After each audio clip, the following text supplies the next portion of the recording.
I'm glad you made it in, Tanya. Thanks. I'm kind of confused over here. Well, it is going to be very confusing. If you know how to toggle, you can go back and forth between the Zoom and the Google Classroom. No, I don't know. This is Okay. what I just got the computer. I'm very new at this. I Okay. always, I'm a dinosaur, in other words. No, no, not a dinosaur, but we'll see if we can get you figured out. Okay. Okay. Thank you.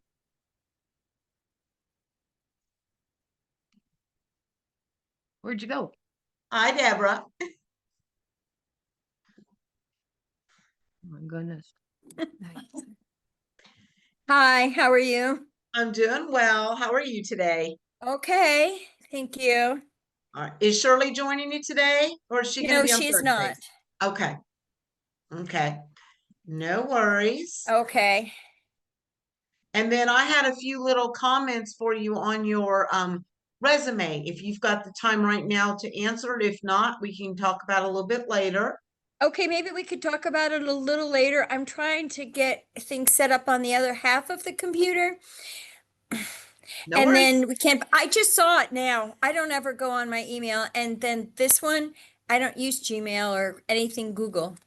It's like as soon Okay. as we're done, it's getting off of everything. Okay. Well, So, everyone got an email from me because I added something. That's that I didn't ask for that. I don't even know what that was about. But I had reviewed your personal resume that you had done, and so I was just going to give you a yeah. few little things, suggestions on it. Okay. Okay, When as you've got soon time. as I'll let you know. Sure. Of Okay, course. thank you. Where's my camera? Your camera should be, if you have a laptop, it's going to be in the top part. There's a little circle and there should be a little slide button. The little slide button will turn on and off the camera. Little circle. View recording. No circle. Yeah, usually at the very top of Yeah. your laptop, like where you fold it up and down, Yeah. there's a little circle at the very top there. That's your camera. And then Well, there's, because most laptops have cameras. I have not seen one that didn't, but I haven't seen every laptop in the world. Hi, Rebecca. wow, this is crazy. Huh. The personal thing? It says personal? No, it's on physically at the very top of, it's not on the screen. It's Oh, okay. actually on the very top. Okay. Yeah. Yes. So there's a little circle literally at the very, very top Uh-huh. of your laptop that's pulled up and down that part. Yeah. And then next to that, there's usually a little toggle thing that you can slide and it'll turn red and it'll turn not red. And that turns on and off your camera. Huh. So if it shows a little red circle, that means your camera's off and I'm not seeing you. So your camera's probably off. And if you slide it the other way, then your camera is on.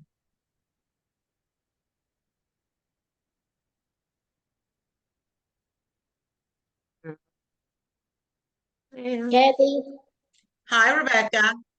I wanted to ask you on my resume, I Yes, ma'am. start when I said that I wrote programs, I started to say that I used Fortran, Cobalt, and Mark IV, but then I was afraid I might be dating myself.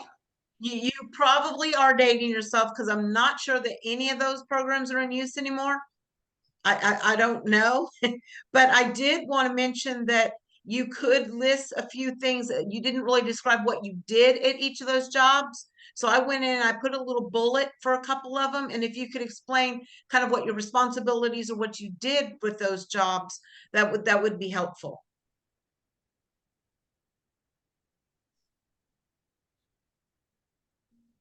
Well, with Meals on Wheels, it's just whatever they ask me. Yeah, but people that don't know don't know. So, if you're preparing the meals, if you're driving places, give a little descriptor because the person that's interviewing you might not have any clue whatsoever. So give a few descriptors of what it is you actually do on Meals on Wheels, and then that way they've got an idea. Okay? Well, see, now I got it on my phone. Hey, we can see That's it on now, my Tanya. phone though. Oh, is it on your phone? Okay. Yeah. But you know what? That's perfect because you can do the Zoom on your phone and Uh-huh. then you can do the computer stuff on the computer and you won't get lost as easily. There we go. Especially since you're new at this, okay? Okay, all right. That works. That works. So whatever we are not picky about how you get there, it's getting there. Yeah, for sure. Excellent. Excellent. What time is it? I got time to grab a drink. Yes, and we're waiting on Kent. Enjoy.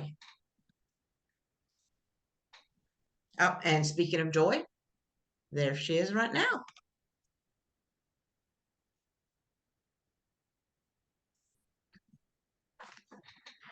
Hi, Joy. I just literally said your name. I'm like, and we're waiting on Joy, and then boom, there you popped up. What time is it? 4 minutes. Hello. How are you doing? Oh, I've had better days. Oh, I'm sorry to hear Okay, that. Hopefully you've but had it's worse not the days. worst. Yeah, I was trying to get this on my phone, but I've got it on the computer instead today, so it's going to be no fun, I'm sure. But Well, I we'll haven't manage gotten to through it. classroom. Okay. And I don't And- know if you got go ahead. No, I was going to say, go ahead. I sent a note.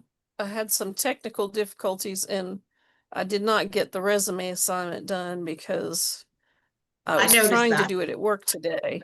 And that's was a lost cause. I had some Well, I did technical notice it problems. wasn't finished, but that's okay. It didn't have to be done by today. It's always work in progress because it looks like Okay, you. well, I have a resume already, and AI lied to me and told me I could copy and paste from, well, what it told me was I could copy and paste I don't know if it lied to me, but I could copy and paste the template over to the AI and then give them the information that I had already typed in on Indeed. But there's some kind of block on what is it called? The AI chatbot that won't allow me to copy and paste what it formatted using the template for me. So I have it, but it just won't let me. Google So doesn't like to share, so it might be the Google end of it. The Google Classroom and Google Drive are really, really tight, and they don't like to share with anybody. So it might not even be the Yeah, chat. It might be very Google itself. proprietary. Yes. And now I don't know, Chat No, I GPT just is not part of Google, I don't think. Is that a Googly one? Is that the Google AI? Or is there some? what it was a chat bot within Indeed. And I thought, well, I'm Okay. going to take a shortcut. Now I can't see you. I've lost. Oh, there we go. Well, you And don't need to because see me as long as you can hear me. I had it all typed out, and it's a very nice resume. It's almost complete, not quite, but and I hate using AI, but it words things much better than I do it. I'm a very like English language, oriented person, an English, what do you call it? Nazi, grammar Nazi. Mhm. And I still am like surprised that AI does a better job than I do, but I'm Sometimes they just do, not as but good as I sometimes thought they I don't. was. Sometimes it looks very artificial with what they say, Well, so you have to be careful. I did have to correct mistakes, and Yeah. like it'll start telling lies on you Yep, if it you're will. not really That is very um true. not purposely, obviously. It doesn't No, have a but it's crime, because it's but not human. Yeah, so it's just anyway, I have a resume and it's just not on here. But I will get it. I learned okay. my lesson. Okay. All right. Well, things happen. That's okay. It's just giving you extra practice. I know you just love that template so much. I love what? That template so much. I do. I was like, I really don't want to mess with that. It can get tricky if you can get going bad really quick, going south real fast if you're Yeah. not careful. But yeah, we lost Well, one bad. I tried to do what do you call it? Not a template, um using at work. I was trying to use it twice. I tried to do what is it called? And I hate a spreadsheet, a Google Mhm, spreadsheet. mhm. And with and tried to let AI create it from my data that I had put all together in a table, and it turned it into gobbledygook, just complete nonsense. It did not Okay. work at all. I mean, following the instructions very carefully. I did not like that. Well, I'm I'm not a trying to big get fan into of AI, but it is a good tool to polish up a resume. Yes, And it's good apparently, for that's what it's good for. It's good for polishing your yes, emails and your resumes, but you can't trust it to polish. You've got to double check it. right. Um, And then trying to two, you can take a screenshot. Apparently, these young people do this. When you're finished with your resume, you can take a screenshot of it and it will give you suggestions, and then you can physically go back in and change it, I believe. That's what it suggested, was that I take a screenshot of it, but I didn't have time to, and it just Yeah, said take a screenshot and retype it all. And I was like, that was the whole point of doing right, this, was to not have to retype it all, because it took me hours to do it in the first place. right. And I'm like, yeah. But anyway, I'll let it's time to start class, and I need to get in the classroom, and Yep. And Tanya, have you opened up the Google Classroom on your computer? See.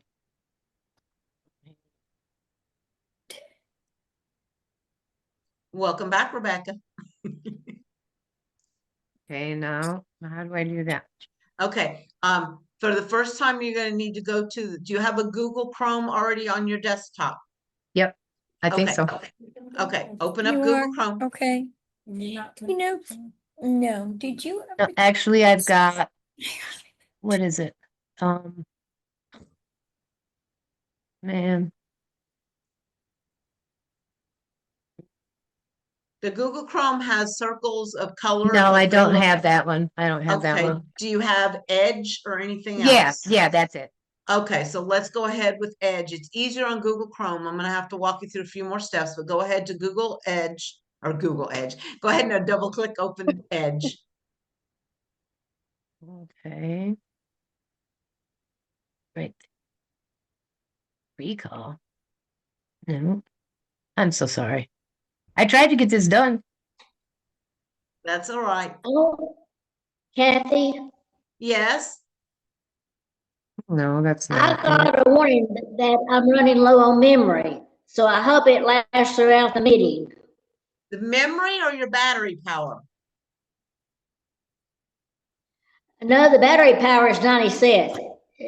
That we got disconnected. It says you're running low on memory. Please close all browsers and report this meeting or something. That's weird. Don't have my glasses on. Okay, Yeah. that's very weird. No. Okay. All right, well, if we lose you, Well, then we hope know for the what best. happened. Well, welcome, Yeah. Kent. We thought maybe you were gonna be a no-show today. Glad to see you. All right. Install Google Chrome. Yes, if you can install Google Chrome, it'd be a lot quicker and easier. Okay. And we're gonna have to move forward, Tanya, and we can Go ahead. backtrack and catch you up if Okay. necessary, okay? All right, Kent, I just wanted to say that your resume looked awesome. Good job. Thank you. Thank you very much. I went in and I just changed a few little punctuation things, and that's it. And All right. like I've told everybody, is your resume is ongoing. So if next week or whatever, you can always go back in and tweak it, but it looked pretty darn good from what I could tell. Okay. Awesome. Awesome. And then Rebecca, like I said, if you could just add a few things, that responsibilities that you did with each of your jobs, that would just make it a little more clear. I know that you think, but people won't know unless you tell them. You know Okay. what it is, but people Yeah. don't. So that would be great. All righty. And Deborah, I had a few questions on yours. For starters, you didn't list an email address on yours, Deborah. Oh, okay. So that would be a good thing to do I, because, I will make a note. Yes, I okay. will fix that. What else? Okay, and also you listed some really nice licenses and stuff like that. Are they all Yes. valid still? No. Okay, then we probably shouldn't list them if they're not valid, because then people Well, will, the reason I put them down was so that they know that I have those abilities. okay, then let's go ahead and put not currently updated or something behind it. Okay, Just so, because Okay. I see exactly where you're coming from with that. But when I look at it, I think, great, you can jump right in. You're certified in 3 states. I don't have a problem with that. And it would take you some time to get recertified probably. And so as an employer, I would need to know the difference on that. Okay. okay. And then Julie? also, and Okay, then go on. What else? I was going to say also, you didn't list your current job, I don't think. Where I am now? Yeah, you started with a country club. That's not where you're working now, correct? No, I'm working at City Hall. Okay, so that needs to be listed because that's your current Oh. job. But I'm not, I'm still learning things That's though. okay. It's a Oh, job. You're getting paid for it. well, not by them. But you're It's getting, not by choice for them. I understand, but it's a job. It shows what you're doing right now. And we Got it. can list, Okay. and you would need to list like when you started working there and that sort of thing. So that's your most current one. And then Yeah. you didn't say where the country club was or what date you worked at it. Oh, I was there for 20 years. Oh, well, So, that's good to know. okay. You can put, Um, you can the- put down there that you did, oh, Joy kicked herself out. All right, let her back in. Oh, she's in there twice. Okay. Anyway, we can word it either not dating or putting for 20 years, or I see maybe okay. your point on that. We'll see what dates, what were the years on that? Till 2020 Okay, see, then we need to put that down. We need the at dates because COVID. that, we need to put that down. And Okay. then you had listed also that you owned a business, but you didn't say the Yes. name of it Oh, or anything. You just said you own a okay. business. I'm like, well, what kind of business? What was it called? Oh, okay. Well, it's actually my daughter was running it and she's not doing that anymore. So it's not current any But that's longer. okay. But Okay. you still list it as Okay. because if you're going to put it down, I need more information is what I'm saying. So you put own the Okay. business, but you didn't say what it was called, where it was, what you did, anything about Okay. it. So it was for about 35 or 40 years. Oh, So see? Yeah. I'm old. Honey, I think I'm older than you. Or Oh, we're pretty close. close. We're pretty close. So yes. Okay. So say for however long I can figure it out, but If it goes, did you own it up through the 2000s and something? oh yeah, until recently. Okay, so then Yes. yes, so let's put dates. We don't do dates if, let's say it was from 1977 to 1985. We don't want to put that. We don't put Okay. dates. If it's something really, really pertinent that like it was a real estate or insurance, I'm trying to remember all your certificates. But if it's Yeah. something that you want them to know that you've done in the past, but it's old dates, we'll put that information, but just not the dates. You see Okay. what I'm Got it. saying? But with Okay. current things or fairly new things, we want that down because that way people know that you've been working all this time and you just weren't off in space somewhere, and it justifies. So the more Okay. details you can give, that's helpful because then me as a person reading your resume can look through it and go, awesome, I understand. And the interview is to iterate everything in your resume and to ask more details. But if it's too vague, I might just put it aside going, this person's not terribly good at communicating. I've got other people I'm Right. going to look at. And it looks like you've got a Okay. real strong resume. And so I want to make sure it's as strong as it can be. Okay. Thank you. And those are my Appreciate that. suggestions. Again, Well, thank it's you. everybody's, they're your own resumes. I don't ever want to step on toes. I'm just giving you as an employer's point of view, Right. what might make it stronger. Well, I think you're helping. I appreciate that very much. Not stepping on toes here. Well, So thank you. Okay, thank you. All right. Okay. So what we're going to do is we're going to start off with week 4 because Kent's already done with his resume. Rebecca's fairly close. Deborah's fairly close. Tanya, we're going to catch her up later. So we're going to kind of all be working at different levels here. Joy, you're going to have time to go back and work on yours as well. So that we're going to, and I've got you in twice, Joy, into, oh, did you drop one now? Okay. I had you in Zoom 2 different areas. Looks like just one. Okay, so what we're going to do is we're going to start with week 4, and then I'm going to leave you if you're ready. So Kent will be ready just to kind of keep on trucking in week 4. And everyone else, I suggest you go back and polish up and finish and do a few things, especially while I'm here to help you with the resume. And then you can go back to week 4 because they're closely related anyways. So the first thing I wanted to do is to share my screen with you all. And get that, come on.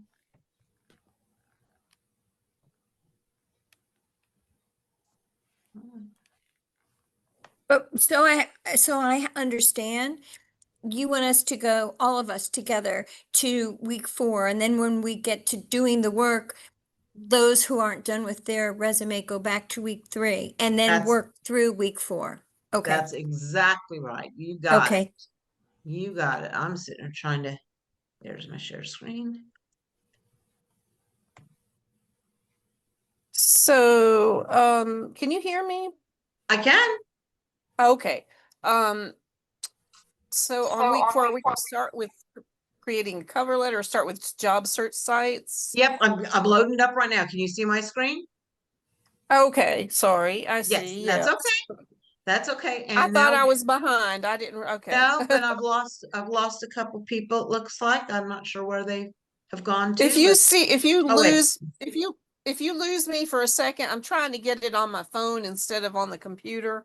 Okay. But I wasn't having Well, success. and like I so- said, that's kind of what I recommended. Tanya this is her first Zoom with us.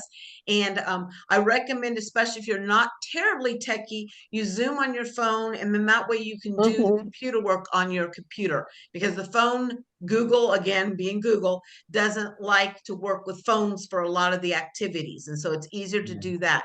But if you're able to toggle, and if you know what I mean by that, down at the bottom, where you can Yes. open up the Zoom screen, then you can open up the classroom, you can do both of them. It's just, and you can do split screens as well. It just depends on what your technical advancements are or not. But I try to make it where we can get everybody in and doing what they need to. All right. Thank awesome. you. Looks like I'm Go just ahead. trying to figure out how to leave the meeting. Everything's different from one device to the next, and It is. I And just have to close it. you won't necessarily have to, because I will end the meeting. If you want to leave beforehand, obviously figure it out. But when it's all finished, I end the meeting. So everybody that was in there, they get kicked out. So that's, worst case scenario. If you don't get a chance to find how to exit, I will exit you. I mean, just to change devices. So Oh, gotcha. Well, I'm you just were gonna in close out. twice. You were in twice. And when I first let you in, you were in, Okay. and I let you in, and you were in again. And now I only see you listed once. So I think the other one might have already It exited. wouldn't open. I'm Okay. gonna have to close this, I think, to open up, but Okay. I'll be right back in a minute or two. Okay. Okay. Well, we're gonna Thank get you. started on week 4. Okay. Okay, I'll be right with you. Thank you. All right.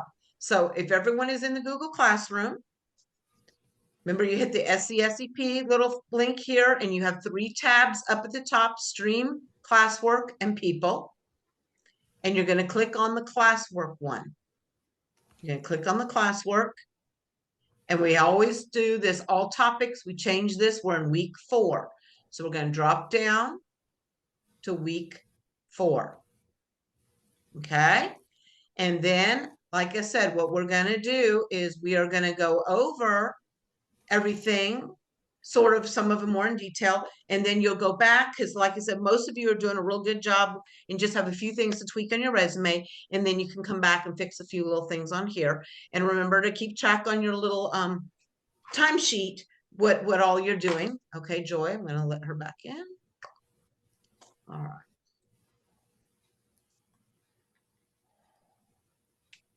Okay. All right. So the first thing I wanted to cover with you is cover letters. So week 4, the first thing it is a cover letter, and there's a little hyperlink. Remember, you can click these, and if you click to follow along, that's perfectly fine, and I can help you get back if you get lost. Cover letters have made a comeback. They were in vogue way back when most of us probably started working, and then they kind of went out of vogue. They're coming back in, but not with everybody. So I wouldn't necessarily do a cover letter unless you've got a job you're applying for that asks for it. A lot of the ones that ask for uploads may or may not ask for a cover letter, but a cover letter is basically an introduction, a quicker, concise version of your resume. And so that way they can kind of look it over, and then especially when the resumes were longer, it was a quicker way to kind of look and see if you're going to be a good fit for what that employer is looking for. And so in a good cover letter, it starts off with just a little bit of information about yourself. It can be a little bit of personal and a little bit of work history, just kind of like when somebody says introduce yourself. So you can say, I'm a Kingsport native, or I was born in Virginia but have lived in Johnson City forever, whatever you want to say real quickly there. And then just say, maybe I've got 30 years in real estate, or I've been a construction worker for the past long time. Don't necessarily say if it's been a long time to age yourself, but you can give a little quick synopsis about yourself. If you know who's doing the interviewing, then a cover letter is good. Dear Mr. Smith, I am applying for the position of the cashier. I have lived in Kingsport my whole life. I've worked various positions, as you can see in my resume, as a cashier. And then I have skills. I'm very good with doing mental math. And you can talk about, I've got great people skills, whatever you want to say, just real briefly. And then you're going to end your cover letter by saying something to the effect like, I look forward to being considered for an interview. I hope to hear from you soon, or something along those lines. So you're letting in a cover letter know what job you want, why they should talk to you, and hope that you can hear them. And some of them, and that's what the heading and the greeting, a brief introduction, your highlights of your information, and then a closing. Thank you for your time. Something I hope you will consider me. I hope I hear from you soon for an interview, something along those lines. Okay. And that's, again, some jobs ask for a cover letter, some don't. So if you've got time and you want to develop a cover letter, there is a format. Let me see. So if you open this one back up,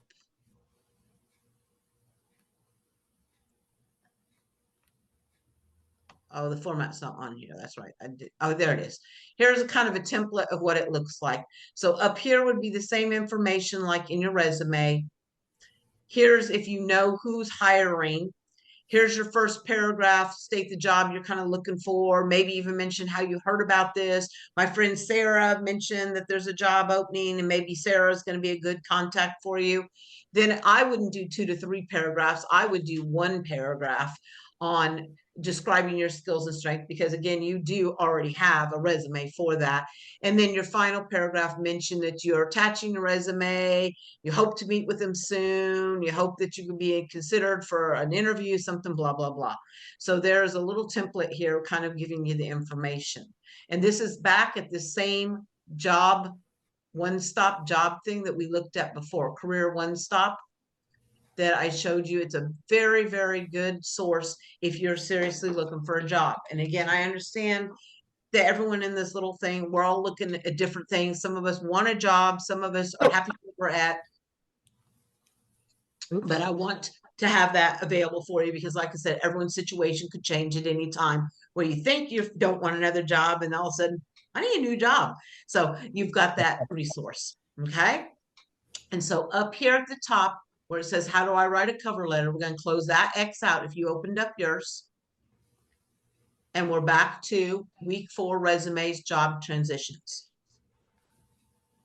What I did next for you, and then there's there's a little template there too. There's a little template, and then there's some more tips for you on creating a cover letter. That I wouldn't stress as much as having a good resume, but that's a good source, especially if it says, please submit your resume and a cover letter. And you go, a cover letter? You can go back and look at that. I added here for you, it says job search sites. If you want to open that, that's fine. If you want to look at mine, that's fine. I have gone through and I have pulled out for you some good sources to look for jobs for those of you that are interested in looking.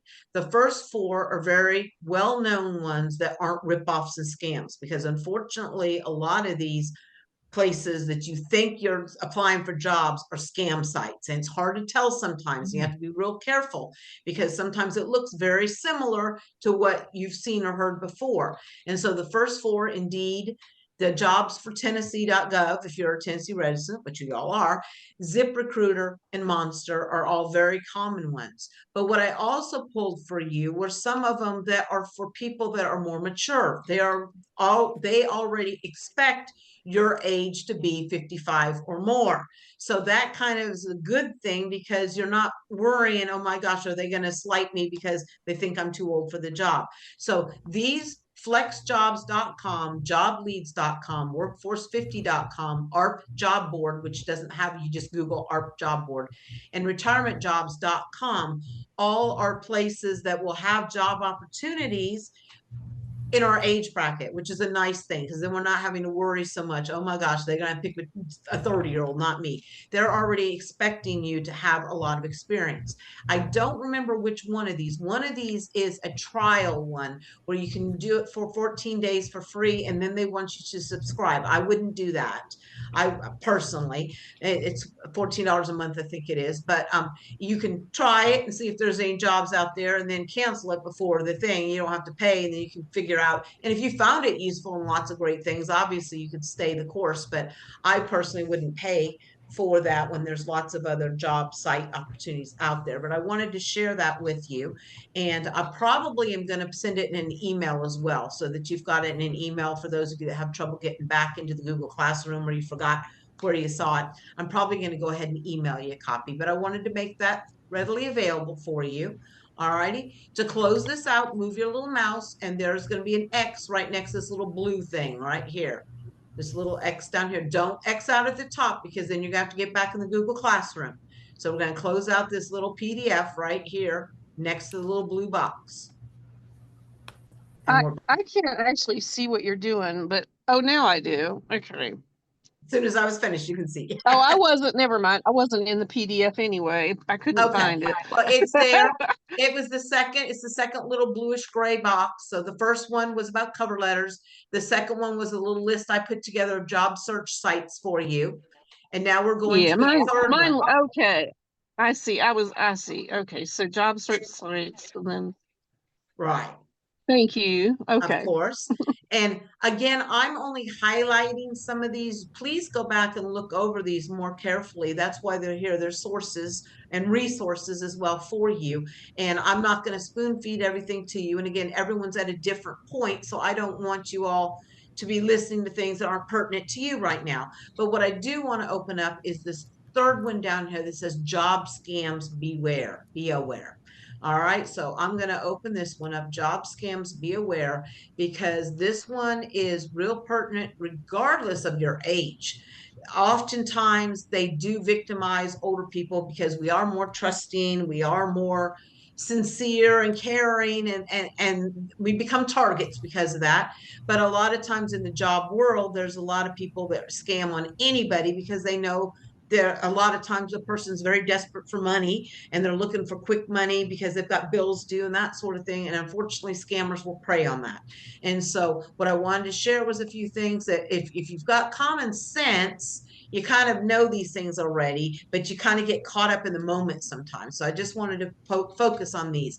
A lot of the work from home scams, and this is especially true after COVID because so many work from home sites have popped up now. A lot of these are scams, especially when they say you can make $4,000 a week, you only work 20 hours a week kind of thing. No, the old adage, if it sounds too good to be true, it is truthful. If it does sound like, well, wow, I mean, we would all love, wouldn't we all love to work 20 hours a week at our home and make $4,000? Of course we would. If it were that simple and that easy, wouldn't everybody be doing it? Right? Yeah. So that's a scam for the most part. And again, if it's too good to be true, it probably is. It sounds great. I'm not saying there are not work from home jobs available, but if they're telling you this, that, and the other, and you're just like, good grief, that's awesome, then it's probably not real. And what you can do is there's ways you can pull that information and then you type it in the search thing in Google. Is this a scam? Is this real? Is this a good job? Has anyone worked here? You can do your research. Don't jump onto what they show and sign up for whatever it is. Go back and go through Google and do a search of some sort to find out if it's legitimate, because a lot of times it's not. And if they ask you to pay money ahead of time, oh, it's going to be super simple. You just buy this little starter kit. You just get started with this. And it may be a super cheap one. You're like, well, it can't be a scam. They're only asking for $20 or $30. Well, you figure how many people they start getting $20, $30 out of, and they make a lot of money. You don't get the kit, and you also don't have a job.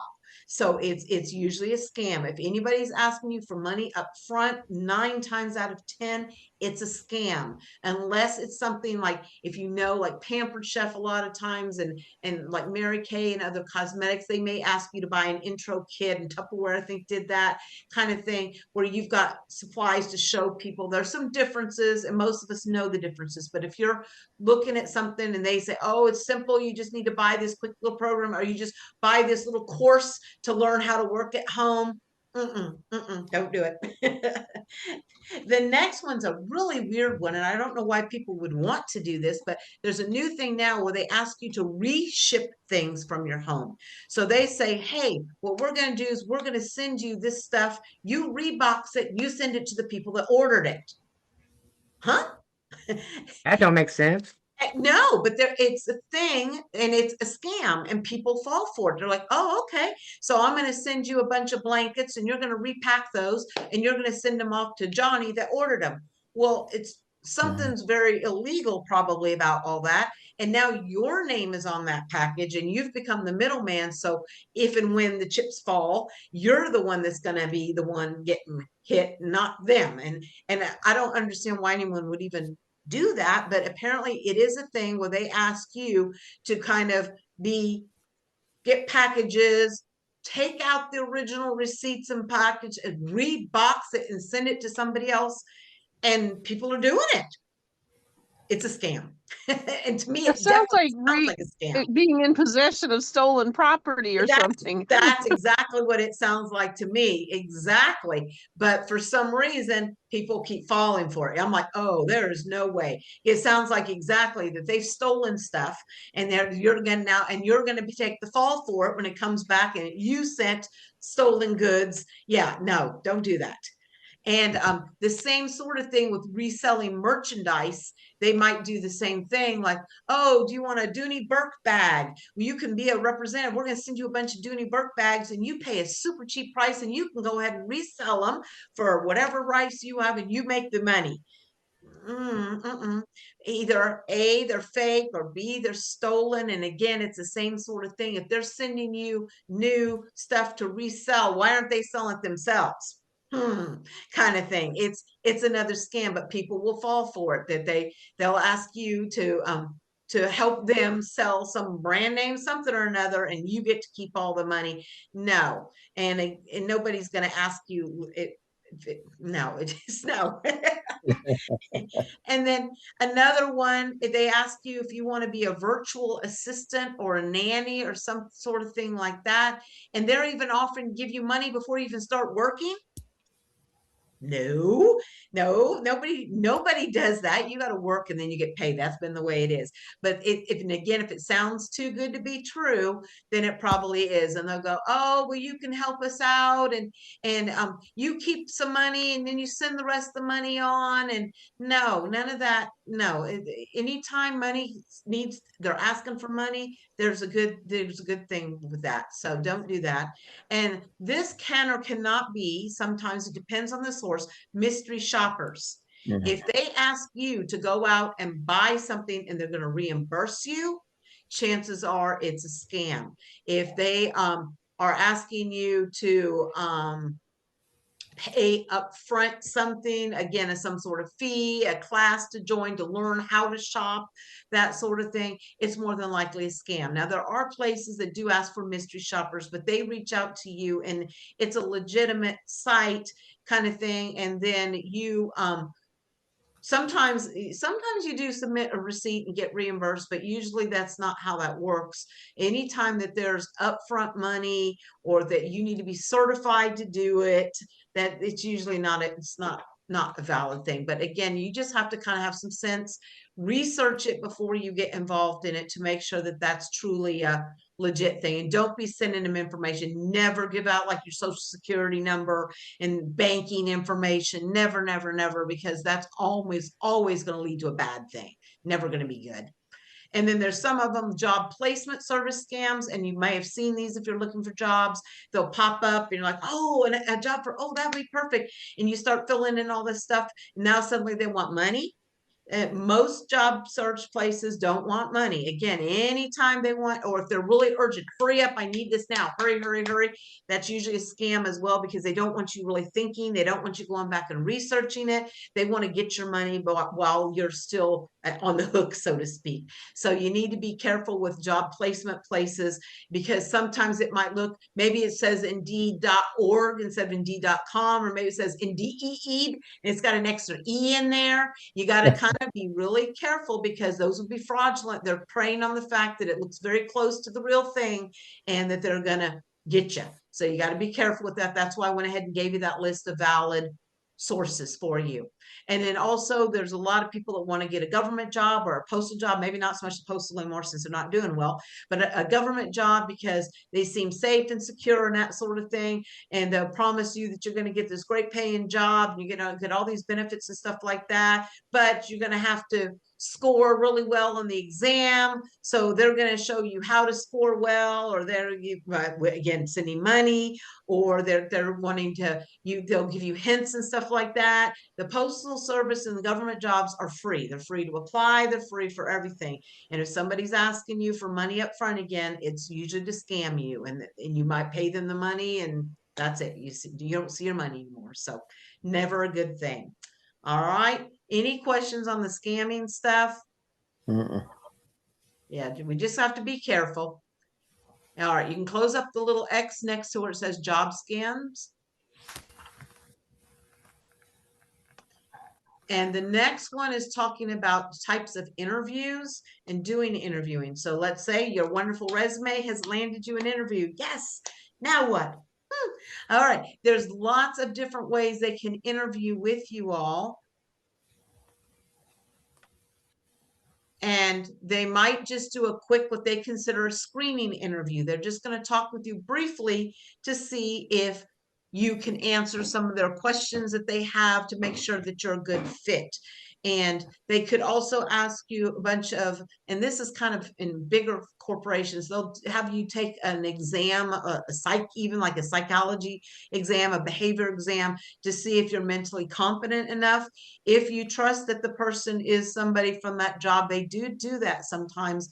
And because certain jobs, you've got to be there, and you can't be unbalanced, and they're kind of worried about that. So they might have you take a behavioral test. This next one kind of freaked out one of my cohort people I work with. She had a panel interview and she was panicked. And so I sat down, and I'm willing to do that with any of y'all. If you all have a job interview lined up, I can sit down and I can practice interviewing stuff with you.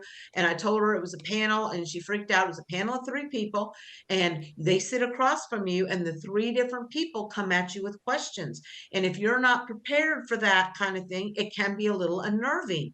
And they will each ask you something specifically, and then they all 3 will start kind of usually writing stuff down, which again, you're kind of, what are you doing? What did I say something wrong? And don't panic, because they're writing down what you're saying. They're not writing bad choice, good choice. They're usually just writing down your comments, and then they'll get together, the 3 of them, and they'll discuss the various candidates and say, well, this one, it said this, this, and this. So don't panic when you see them start writing things down, because it is a little unnerving. What did you say? Kind of thing. Oh, here we go. All right. All righty.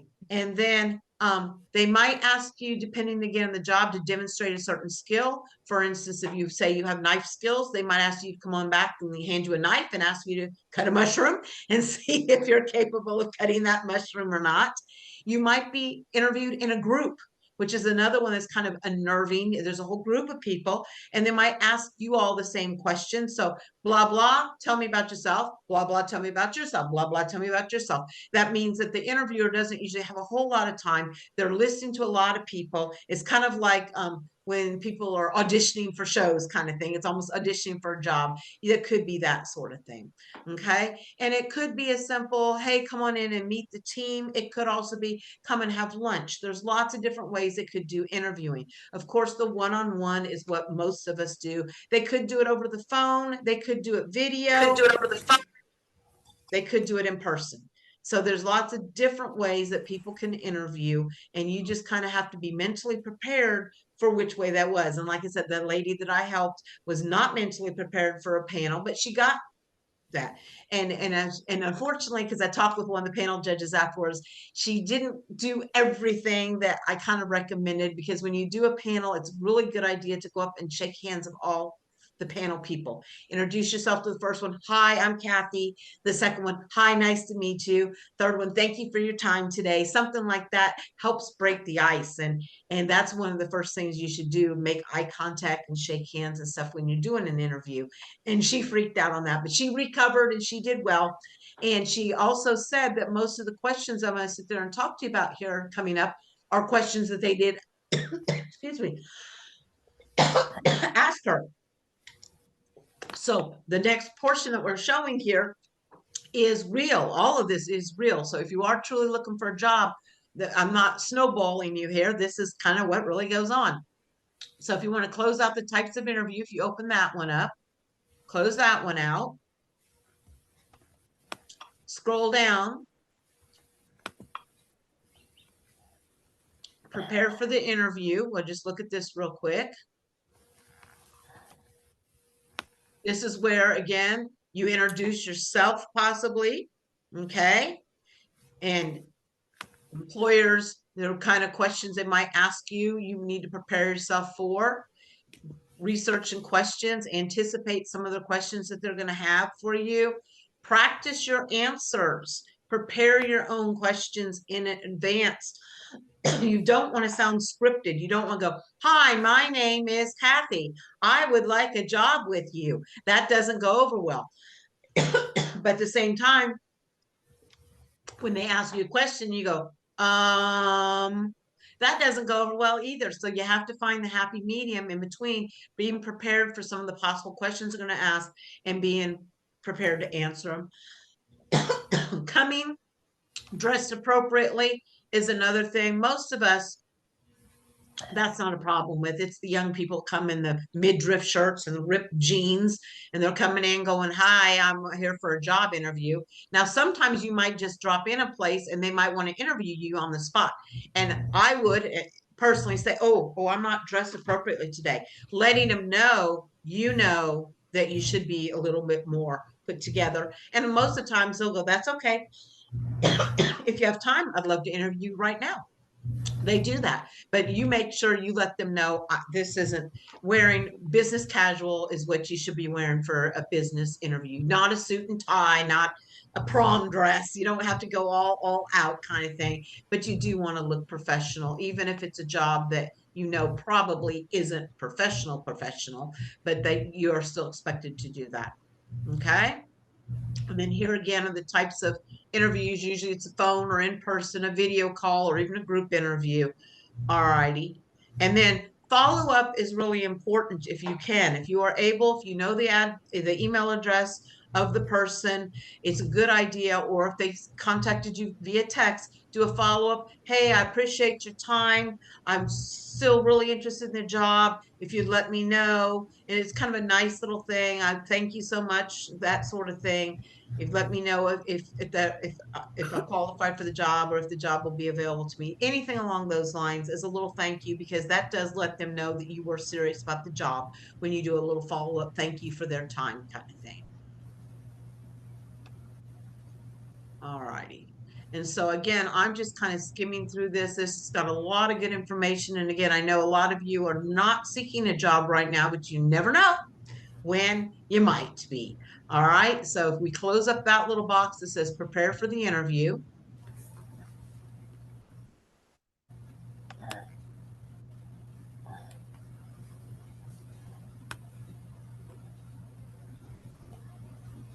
where's the one I put down there? Here we go. All right. Then right under that, it says interview questions. It says Kathy posted new material, interview questions. What I did was I pulled this actually from that One Stop, and if you've got printer availability, you're able to print this out, because this is what I practice with several people, and they're like, wow, those were kind of the questions they asked. Well, yeah, because these are kind of general questions, and these are a lot of the things that I talk about to my people when I'm interviewing as well. Almost always 90 something percent of the time, they're going to say, tell me about yourself. And that is to break the ice, because when you start talking about yourself, you kind of relax a little bit, because you know that's coming. And so again, tell a little bit about your work background. You can tell a little bit personally about yourself. Don't go into great detail. And I think I mentioned last time, don't mention churches, even though that might be a big thing. It will either bond you to that person or it could break you from that person, because churches are everyone's very serious about their religions, and you don't want to make it where it could be a reason for you not to get a job. So don't say, well, I've been a member of the whatever church for so long, kind of thing, because unfortunately that could, and if I mean, obviously it's a church job. If they're looking for a church secretary, then hey, I've been a parishioner here forever, ever, kind of thing. That's great. But normally you don't mention that sort of thing, but you can mention briefly, I've lived in Kingsport my whole life, or I've been married, or I've been divorced, or I'm a mom of 4 kids, or I retired a few years ago, but want to get back in the workplace. So you can tell a little bit about yourself personally, and then you can tell a little bit about yourself professionally. I was a cashier for a number of years. I worked in a law department for whatever your background is. I was a nurse, whatever it is you've done. That's a quick little synopsis. Yes, it was in your resume more than likely, but they just want a quick little thing, and that's kind of an icebreaker. It's also kind of to see, is your resume the same as what you said it is? Because if you say the same things, then it's obviously you.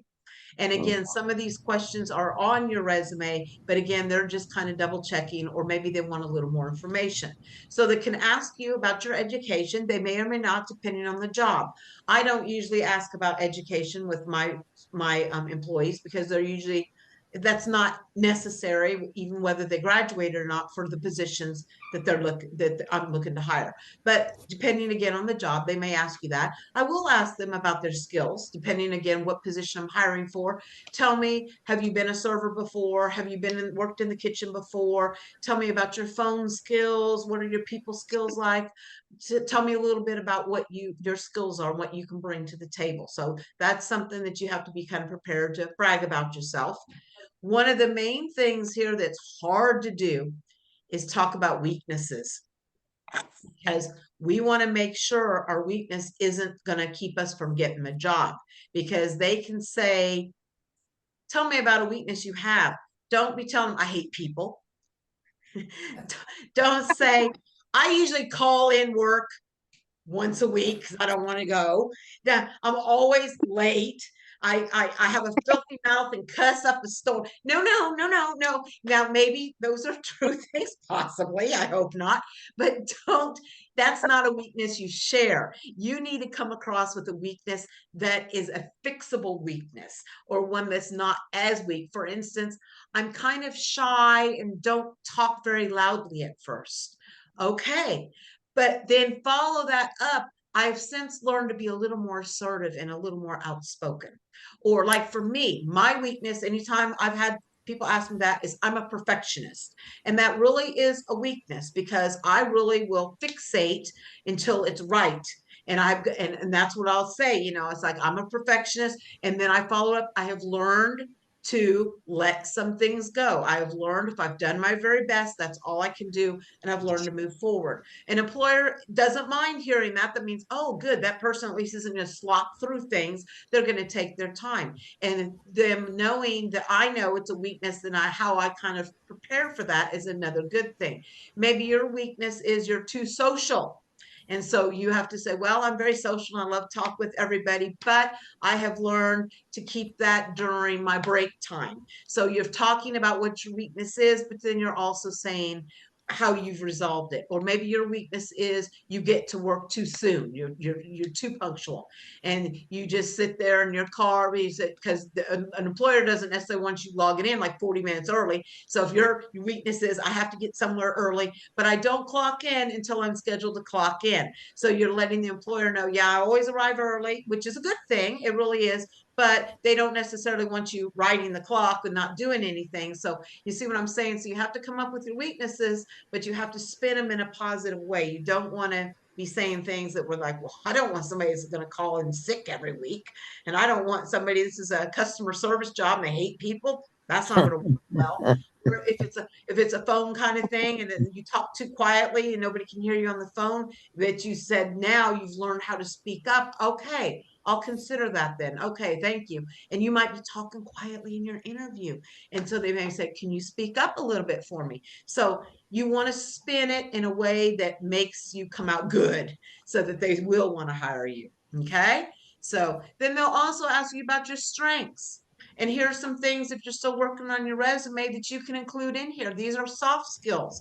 And we have a hard time bragging about ourselves sometimes because we weren't brought up that way. That's not what we were supposed to do. You're just supposed to just keep your head down and keep working, and people will recognize hard work. That's how most of us were raised. But we do have to toot our own horns nowadays. And so here are some possible strengths that you list. If you're detail oriented, that's kind of saying you're a perfectionist, where you really don't want anything that, oh, that's got to have a double space, that's got to have a period, that wall needs to be this, the clutter needs to be gone. If you're detail oriented, most employers like that. If you are, excuse me, if you are a team player, that's getting used too much nowadays. But if you're a team player, then that's true, then include that, but they know everyone wants to hear that. And we do want team players, but not just say the words. Go ahead and you might explain it. They say, oh, so you're a team player, give me an example of how that works out. Okay, well, when my coworker is out, I answer the phones for them, even though it's not my phone. Or when like in the restaurant, even though that's not my table, if they stop me and ask me for something, I'm happy to go get them what they need. Explaining how you're a team player, not just using the buzzword, is a good thing when you're doing an interview. All right. Are you a creative person? Are you a good leader? Are you an empathetic person? Are you a passionate person? Are you a positive person? Now, I'm not a positive person, so I wouldn't say that. I consider myself, my husband says I'm pessimistic. I call it realistic. I am a realistic person. I am not all sunshine and butterflies and all that stuff. So I wouldn't put that down, but some people are. They're very positive no matter what. Now, in my work, I am, but as a person, I'm not a positive person. But as a teacher, I'm always promoting the positive. I'm never going to say, well, that was stupid. No, but if you are truly a positive person, you just exude that positiveness, then put that down. Now, are you a problem solver? That's a great one to have if you truly are. Employers really like people that have, we call it common sense also. You're good on your feet. You're able to fix a problem without running excuse me, help me out. Can you help me with this? I don't know. What do I do now? They don't want that. They want somebody that's kind of independently can figure things out. And so that's a good thing if that's you. Also, and this is harder as we get older, being flexible, because sometimes we get very stuck and it's hard to learn new things and it's hard to adjust because I'm used to doing it this way. But being flexible is a great attribute. If you have that, that's something that you can be able to put down. Being patient, honest, dedicated, these are all great skills, strengths that you can incorporate into your resume or into an interview to express, this is why you want me. I have all these things and this is what you want, sir or ma'am. All righty. And then they might ask you some kind of absurd things you think, but they might ask you, how do people usually describe you? The employer, the person interviewing may say that and you go, huh?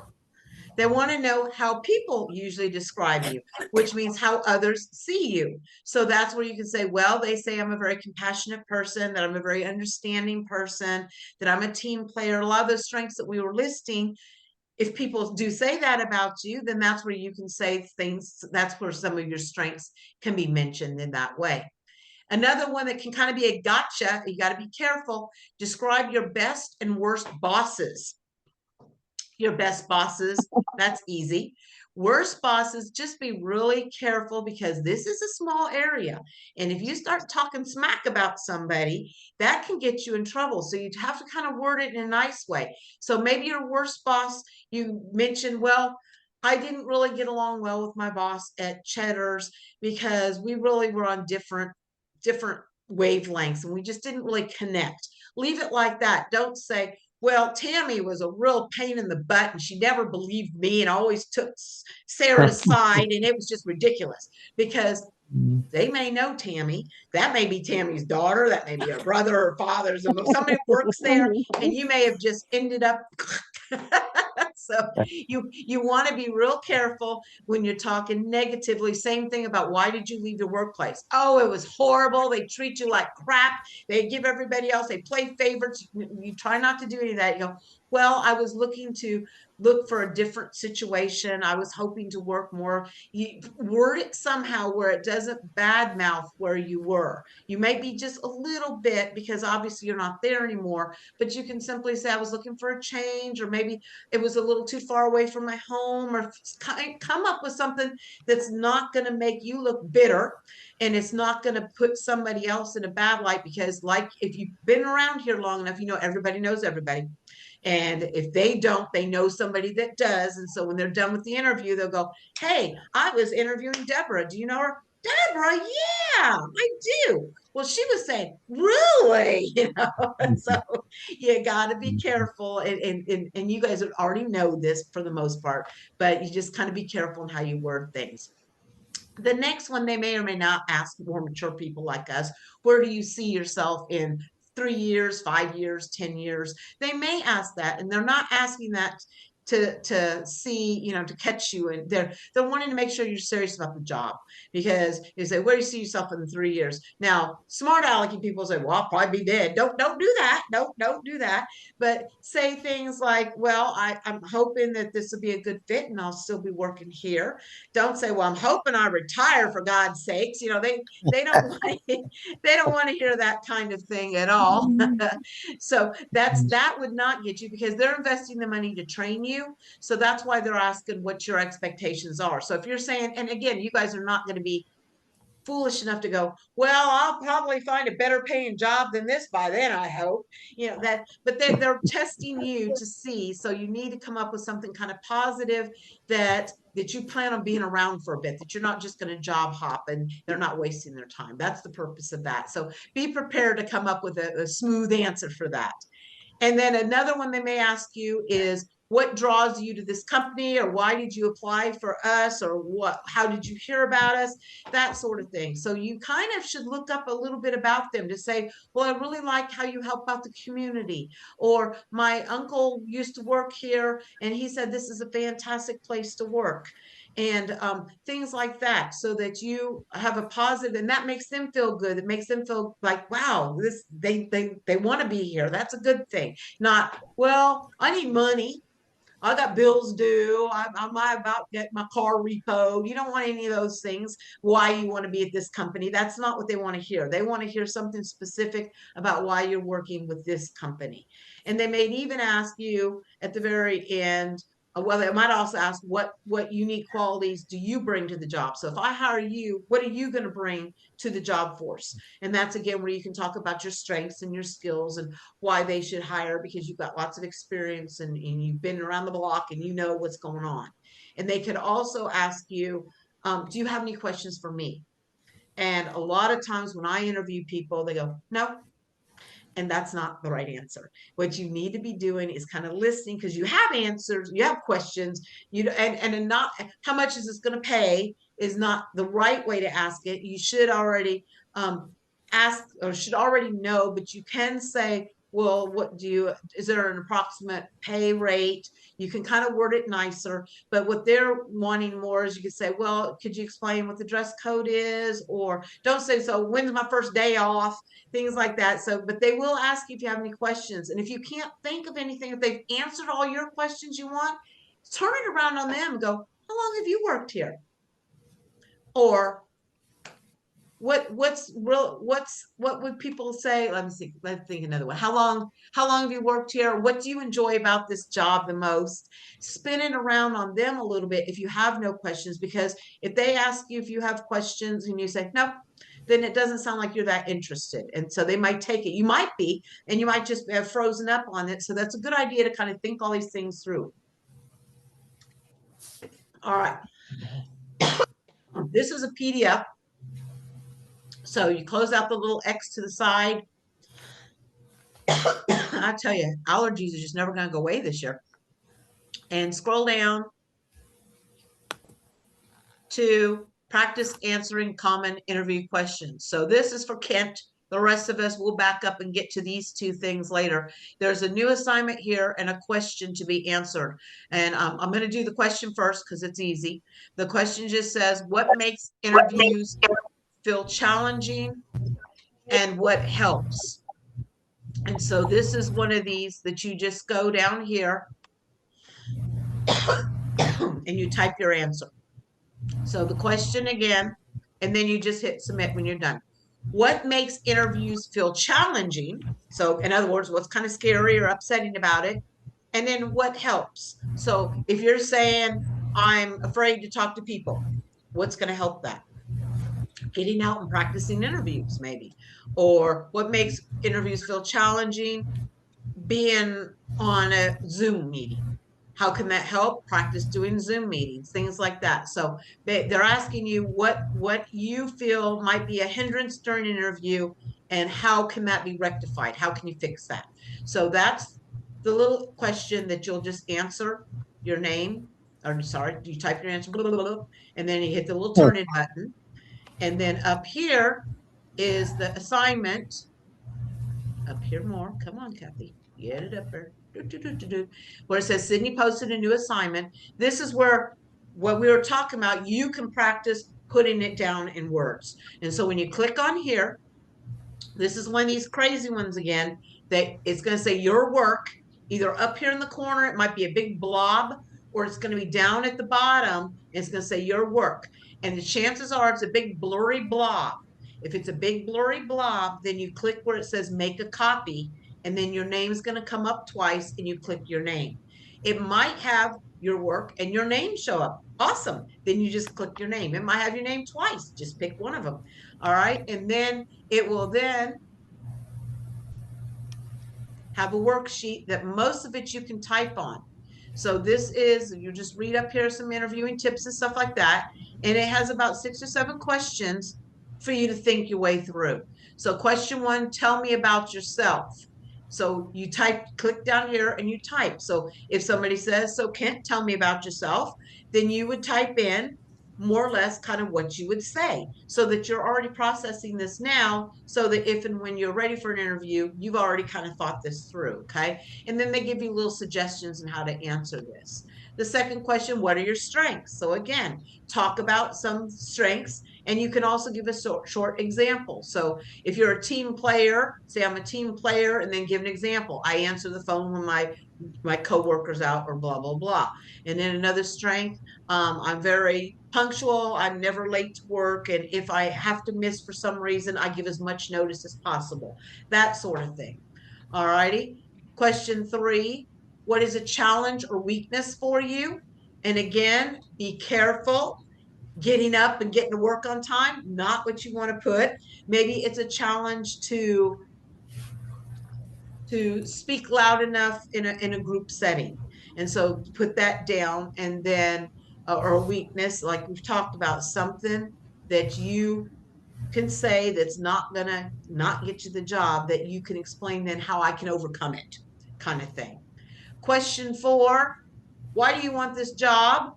Again, not because you got a bill being paid, not because you're about ready to lose your house, not because your mom's making you, which nobody's mom is making us, but you need to come up with a plausible answer that people go, oh, good answer, good answer.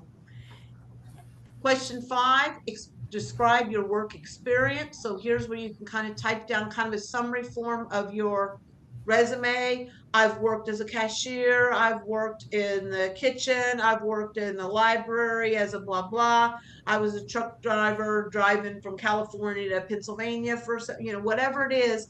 That's where you just have a little bit written down so that if they say, explain your work history for me, you've got that already processed and thought about. How do you handle feedback or instructions is kind of a weird one, because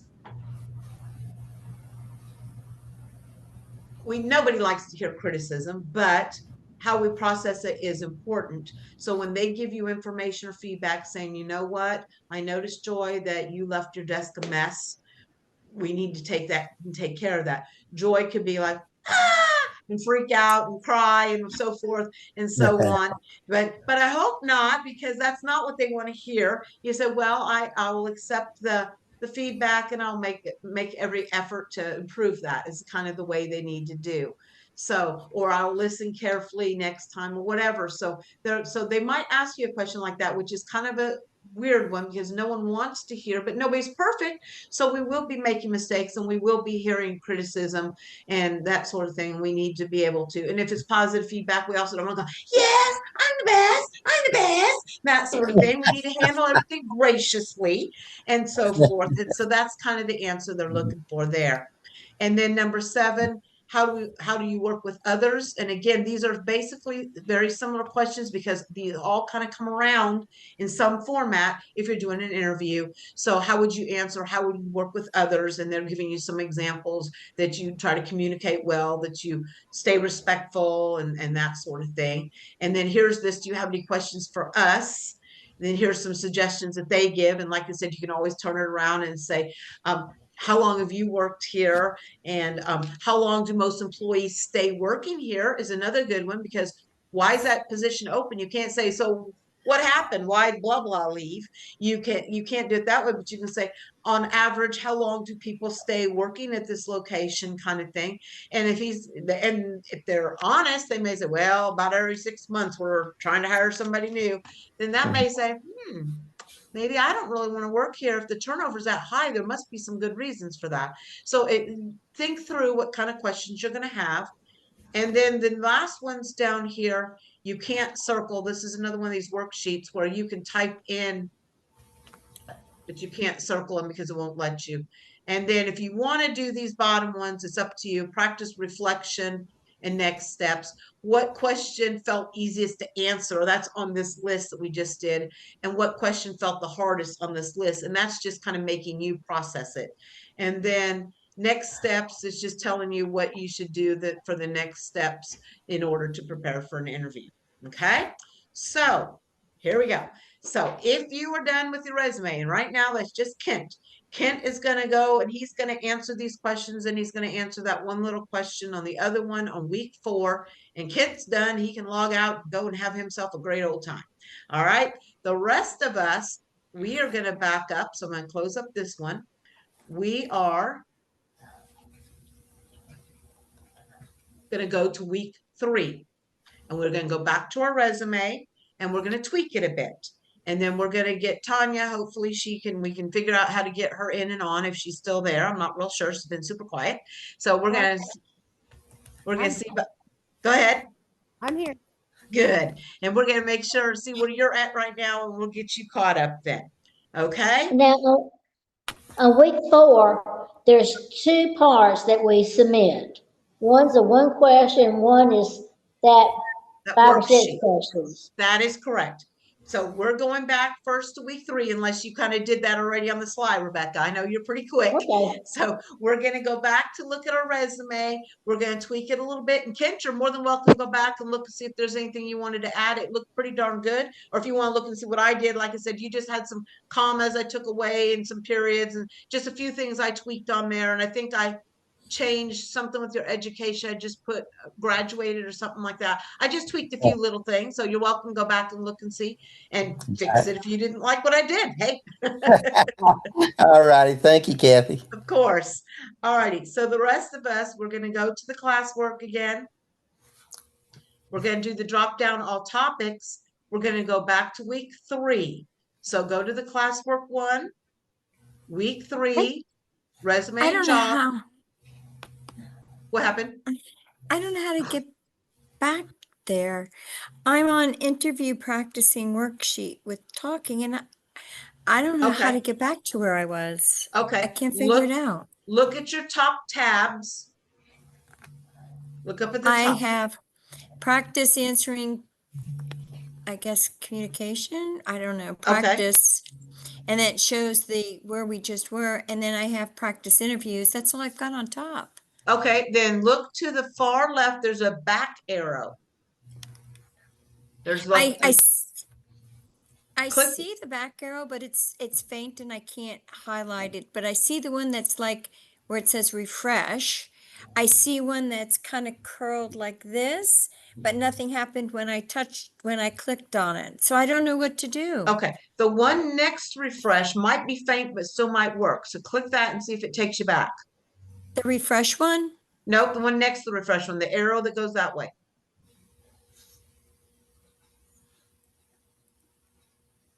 Did it take you back?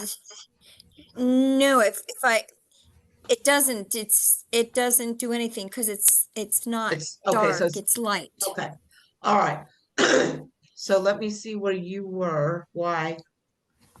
I'm Where- where you just were. Why interviews ask about you? What? Okay. Why? Yeah, I just did that with you, and then I don't know how to get back to where it shows week 3. All right, so yours might be, do you see a little thing that says classroom? No, see, I Not at don't all. now. Okay, But I then- did. Okay, how about underneath the arrow you can't hit? Is there an X under that one? No, there is not. It says tab groups. All right, move your mouse around in that area and see if an X shows up. No, Mm-mm.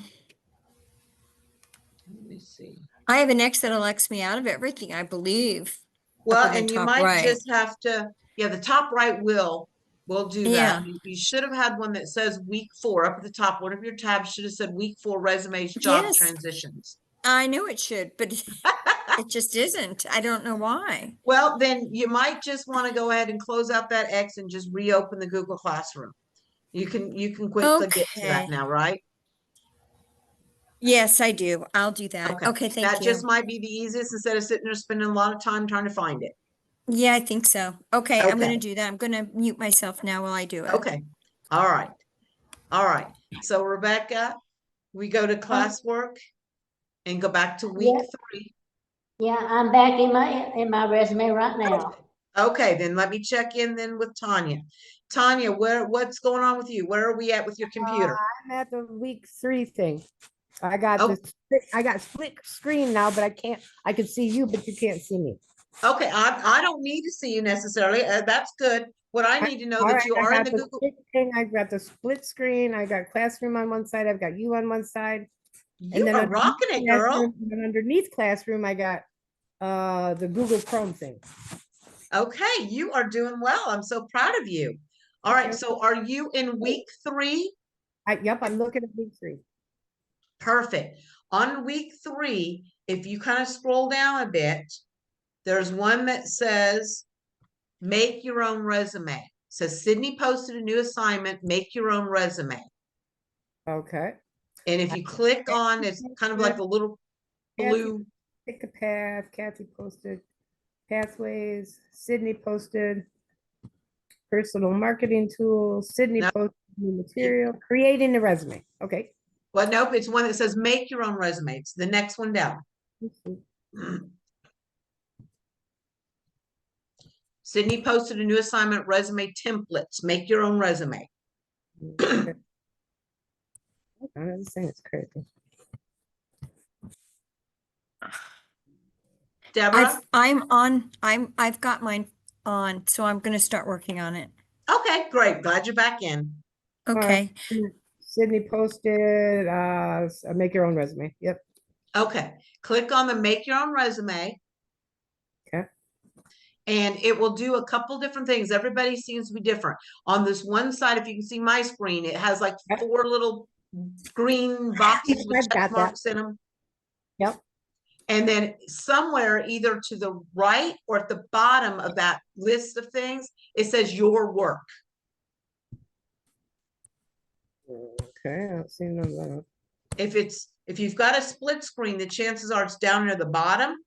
And if Yeah. you've got the whole screen, it's usually in the upper right-hand side. It's a box that says your work, and everything else could be very blurry. That Okay. could be Yep. what you're looking at. Yep, I see your work. Oh, you see that? Yep. Okay. Is your name in that box as well, or does it say your work and a bunch of blurry stuff? It says your work, file Cindy copied for you was removed. Remove, Okay. resume templates, add, create, and mark as done. Okay. So there is one that says make a copy. Yep. Click on that. Okay. And now your name, it'll take a little bit. Your name's going to pop up there twice. Yep. All right. Pick one of them. Okay.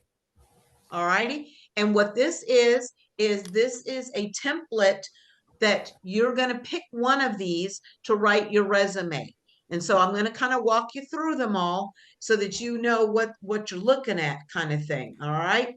So the first one is set up in two separate columns.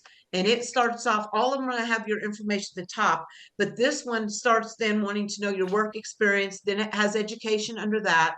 And then in the second column, you can list your skills and awards you may have earned and languages. So Okay. that's one option. The second one, if you scroll down, it shows a different way. It starts with your education first. This is not one that I would recommend for most of us unless this person like studied at Harvard. So they want their education up front and personal, I guess. So that's not one I would necessarily recommend because we're not going for highfalutin jobs that require Harvard grads. So Okay. that's not one I would suggest, but if you like the format of it, you're welcome to do that. But I personally wouldn't want to start off with my education. I want my work experience to speak. All right. And when you keep scrolling, the next one is a popular one if you don't have a whole lot of work experience, if you stayed at home a lot, or if you had a big gap in your work experience, because it doesn't take as much to fill up the page because you still kind of want a full page. It looks kind of shabby if you've got like this much of a resume that doesn't look great for you to be turning in. So this one again starts with the information of you and your stuff. Then next it wants skills. And then we try to recommend if you've got 3 places of work you can list, that's awesome. Do list the one you're working at now. Put that one down there because that's where you're presently employed. And if you're working 2 jobs now, then you can put the second one you're working at. We try to keep everything in the 2000s if we can. But if you were kind of like Deborah and I, where you worked in the 1900s for a long, long time and the 2000s in a long, long time, we can put that down because that shows longevity. It shows that you're committed to working at a job. And then we'll play around with whether we want to include the dates, because if, for instance, you started work in 1972, that definitely says your age. And we're trying to avoid the age if we can, because we don't want them to discount us because they were looking for somebody younger. So we want to be careful. We want to be a real job for quite a few years, and the last one mainly I had was construction in Michigan, and I did that for multiple years. okay. And then we also need to be careful because you're not looking for a construction job right now. So we don't want to maximize that unless that's, are you looking for a construction job? I wouldn't mind construction, but I'm getting Okay. a little bit old. I'm Okay. getting a little bit old to be doing it, but Well, and I know that like some of the jobs are less strenuous in construction. So, you know, that, okay, so then we can play on that. That's okay. I was just curious that that was something that you got away from injuries or something like that, that you didn't got want to away be. because my boss passed away. That's otherwise I'd still be working for him. Oh, wow. Okay. So once we pick a template for you, Tanya, I'm going to kind of help you word and structure that looks good for you. Are you wanting a job right now, or are you happy where you're at? Actually, I'm happy where I'm at, and I'm getting ready to go to school. Okay, all right, so this is more of a backup for you then. And like I said, and we talked more about this last week, is this is a requirement of this program that everyone has a completed resume.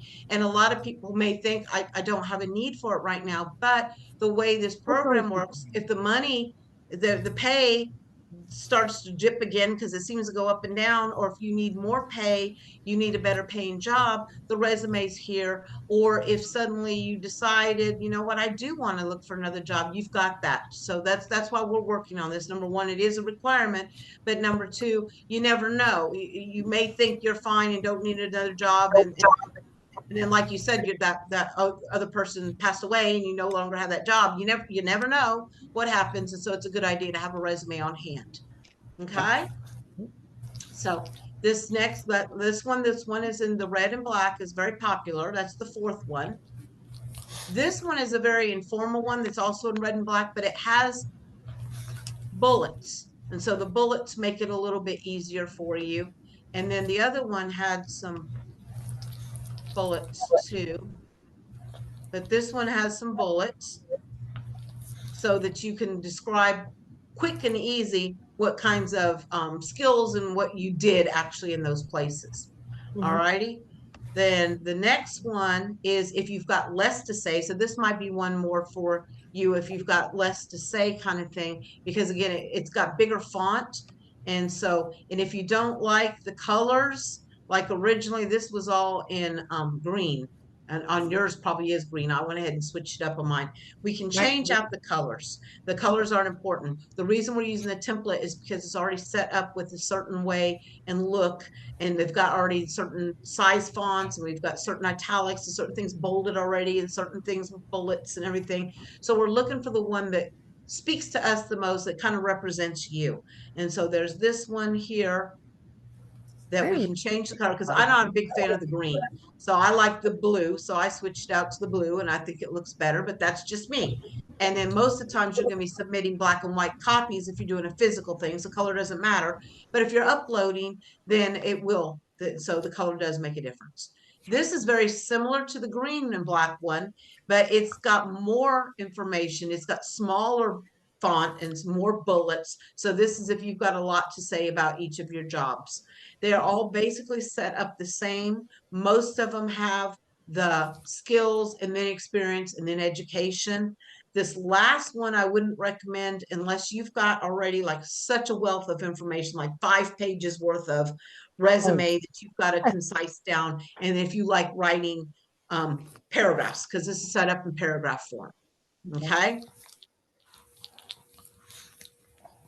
So that is, I'm going to go back through them one more time. So what you need to do first is decide which of these templates you think you wish to represent you. Third or the fourth would be best, to where it doesn't have a whole lot, because I don't have a lot of jobs. Most of the jobs I've worked have been off table. Okay. So as far as, and the ones that I did there, it's back in the 1990s for sure. Okay. Yeah. And we want to try to, and what we can do is we can list the job without the dates. So if it's pertinent information, like I've got good skills, unfortunately it was in the 1990s when I used them last, we can list them and we just remove the date information. And then that way, if you get an interview, they're not holding it against you because of the age of how long it was that you did that. But what it does allow is for when you're in an interview, then you can go ahead and explain what happened in person kind of thing. And then that way they'll go, okay, that makes sense. All righty. I'm not sure how to get there on the classroom thing, but go ahead and pick one. When we get off of here, I can go back and get in the classroom. Yes, and what I'm going to do is I'm going to show you, because it's real important, because it's easy to mess up. So I'm going to show you how to use a template. I'm picking this one that says, hello, I'm your name. And I'm going to show you different things to do with it. And then I'm going to still be here. So when you're working on it, I can't see what you're doing, but if you explain it to me, and I'm going to show you who your new best friend here is going to be, the oopsie button too. So for instance, I don't like the hello, I'm your name. So what I would do, if this is the one I'm going to use, is I would take away the hello, because that's very informal. So I'm going to click up here behind it, and you're going to click each line, and I'm going to erase the hello. because Okay. I'm not a kid and I don't think that's right. And then down here for your name, you click behind it and then you type your name. Okay. And see, it kept the same font size and the same everything there for you. And then you click behind the next one where it says 123 your street, and you backspace it, get rid of that, and then you put your address. Mm-hmm. And you go line by line. Okay. And then this one, your city and state. So again, you just backspace it. Now, don't highlight. You can if you're quick and good at it, but a lot of times we over highlight and then you mess up. And then you're like, uh-oh, now what do I do? So if you're good at it, like I know I can highlight, and if you've got some skills, which you might, you know, you can just highlight it, whoops, and then just type over it. Yeah, no, I'll probably have to do it the other And way. yeah, and that's fine and dandy. But what happens sometimes with templates is they get very temperamental. And so over here is a backup button. I hope you are familiar with this, the undo button. Yep. And it's really your friend in templates, because if I did this, if I wanted all this gone to do my skills. And so then I started typing my skills. I'm great with, uh-oh, what happened to the skills thing? Shoot. I can go back to the undo button and I keep hitting undo until I get back where I was. Oh, there it is. So this undo button is your good friend right now, because when you mess up, and you will, because we all do, then you can back it up. Okay. So you go ahead and you replace everything. That's why it's a template, with your information, and you kind of replace it exactly the way you see. All righty. And so this one is your email. So it is important to put your cell phone in your email, because if you are actively looking for a job, they need to contact you, and they need to contact you at an email that you'll check. So that's a good thing. We talked last week when you weren't here to try to use a Gmail that doesn't age yourself. If you've got a Gmail email that you check constantly, that's a great one, or a Yahoo. But if you've got like an AOL.com, or if you've got a Juno.net, or like mine, I've got an AT&T one, the SBC one, or if you've got a charter.net something, those are all older, not used anymore. Kind of, you can't get a new one, but you can still use it if you have it. And so put an email down that you'll check. But if you've got several different ones, put one that is still a common one, if that makes sense. So that they, again, don't realize, if you've got AOL.com, I know right away, woo, you're my age or older, because nobody has AOL.com anymore, and most people have switched off of it. Okay. But you do want a cell phone that they can contact you, because sometimes the people might reach out to you via text to ask you to come in for an interview. Sometimes they might reach out to you calling you. So a landline, definitely, if not a text, for a cell phone, and then your email. Okay. And so when you do, all you're going to do on your thing, and then you click behind it, list your skills. And they just have Google Gump because they expect you to replace it. All right, now I'm just putting Google Gump for you because I believe you're catching on. All right, this first experience is where you're working at right now. And so what you do is you erase the month, click behind the month and erase that, and whatever month. If you're not sure, and they had it all in caps, and so I'm going to go ahead and put it back all in caps, July and 2024, let's say. Okay, so July 24th to present is where you're working. Here's where you don't go across the whole line, because in case you can't tell, this has a different font and boldness than this. And so some of them, the company name is bold, the location's not, and then the title is different. So you click behind company name and you type where you're working right now. Okay. And then you click behind location, and you just need, because you're going to be looking for a job locally, they don't want address. They don't want like 1503, whatever. So just, if you're in Johnson City,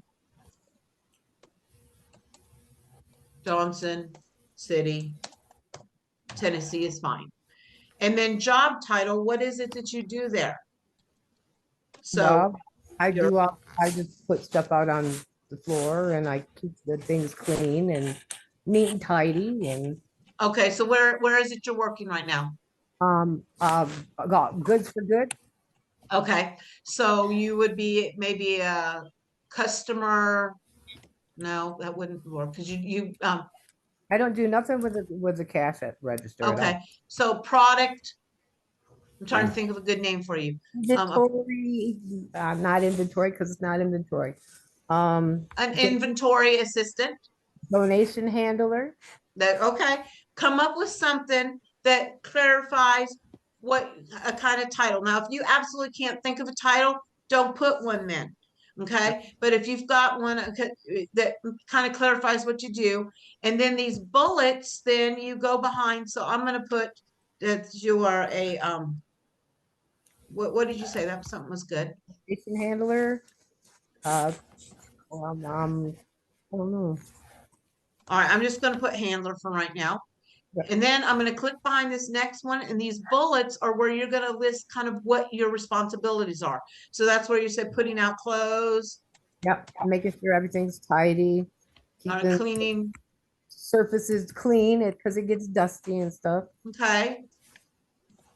Surfaces stay clean. All right, and you already know this, I'm sure, but when you see like a red squiggly wiggly, that means something is either misspelled or it doesn't recognize it. If it's like a proper noun, so you can just click on it and it will fix it for you, or Oh. you can just change it yourself. It just depends Okay. on that. So let's say you only have 2 things here. You don't really have 3 different job things you do. Then you can just erase the 3rd bullet. Okay. Okay. Yeah. And now let's say you have 4 things. You're like, well, in this one, I've got 4 things. Then you just hit return and it will give you another bullet. Oh, okay. Okay. And so this is your job you're currently at. And then you're going to go ahead and try your best to do the other jobs. And again, if you don't want to put the years, you don't have to if it's going back too far. But at the same time, you don't want to say necessarily, I was there for 30 years. You may or may not. It just depends on what you feel on that, because then if they go, wow, you worked there for 30 years, they can do math and figure out, oh, you're not 25, that's for sure, kind of thing. So they might be able to do that. That's totally up to you on that. All right. And then what we also talked about last week is, come on. Not wanting to do this. Is we don't want on our education to put when we graduated. That's not something we wish to do, because that definitely ages ourselves, and Yes. legally they're not allowed to do that anyways. All Mhm. right. So what we're going to do is we're going to get rid of that. And I need to go back to this form. All right. So we are going to take off that month and day. And for if it says college name on this one, if you've got a high school only, excuse me, you put high school. If you have college, you can put college and then you can put your high school underneath. So let's say you attended some classes, you did some associate stuff, but you didn't finish. So you can put, maybe you went to ETSU at Johnson City, and then you take off degree if you don't have a degree. But if you have a degree, then put down, I got an associate's in business or whatever. And then underneath here, you can list what your course study was. I did computer classes, or I did accounting classes, or you can list some classes. So if you didn't do any college classes, then you put your high school here. Now, if you did go to college and you've got recent, you can do date. Okay. So like if you just went to ETSU and got your associates, let's say 10 years ago, then college ahead and put that down. But if you went and you graduated 35 years ago, we don't want to put a date. Okay.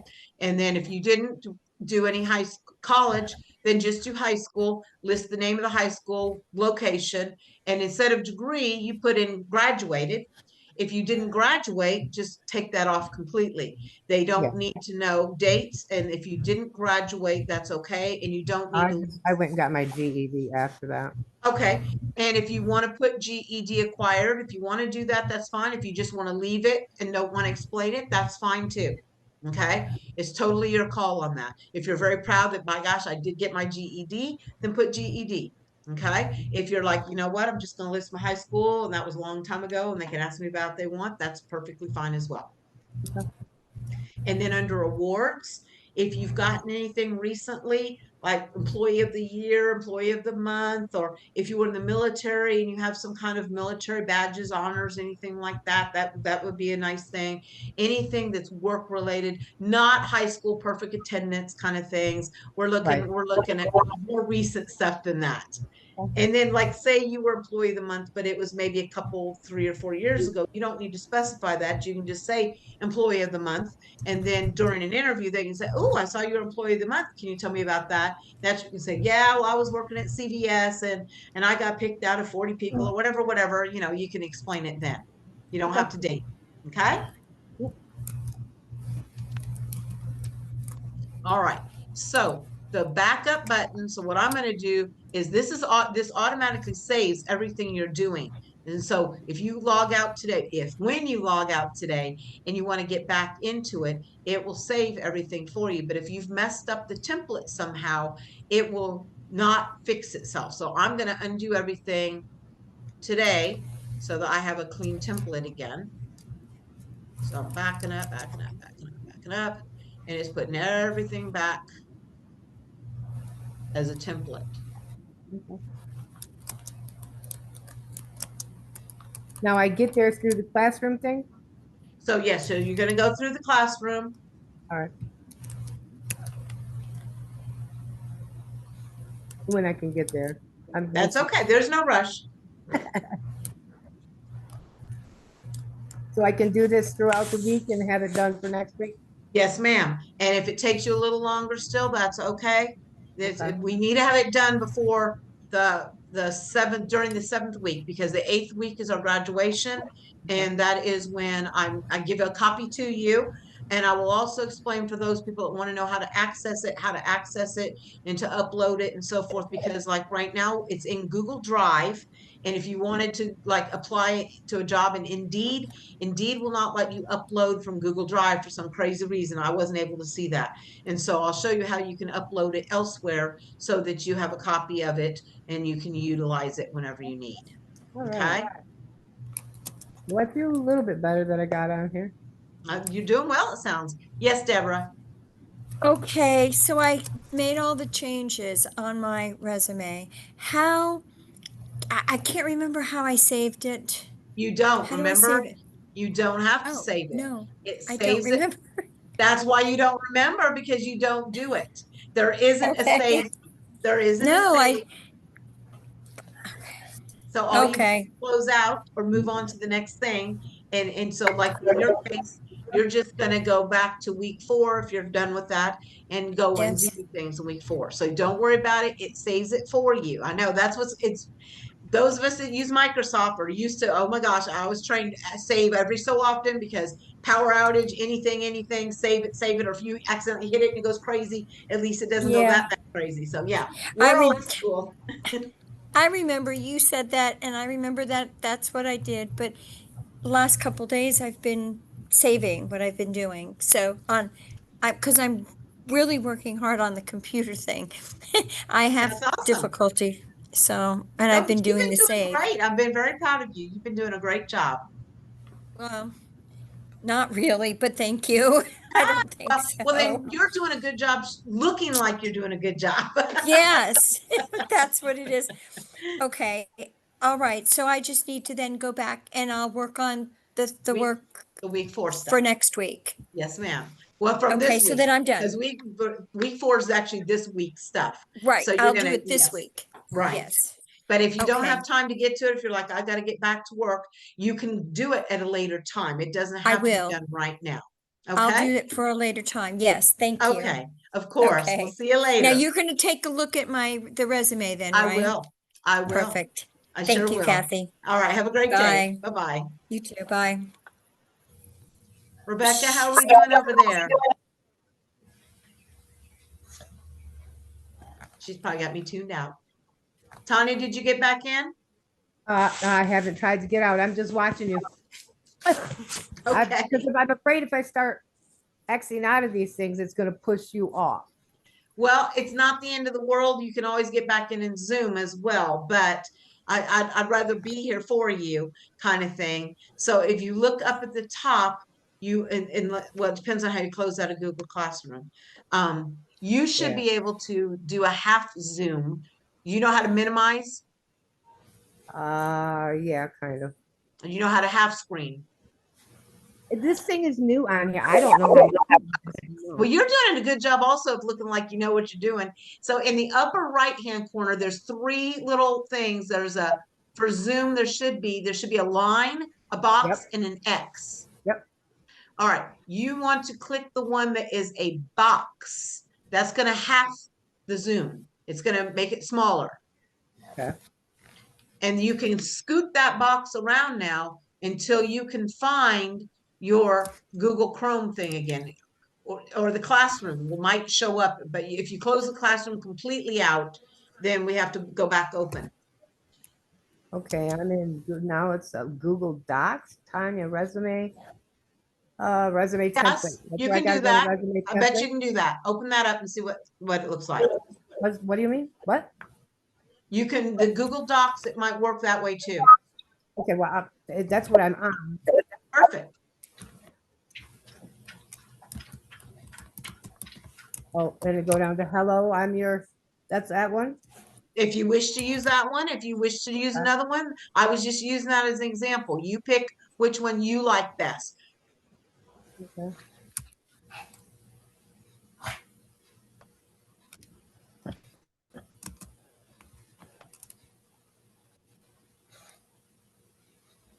Yeah, probably that one.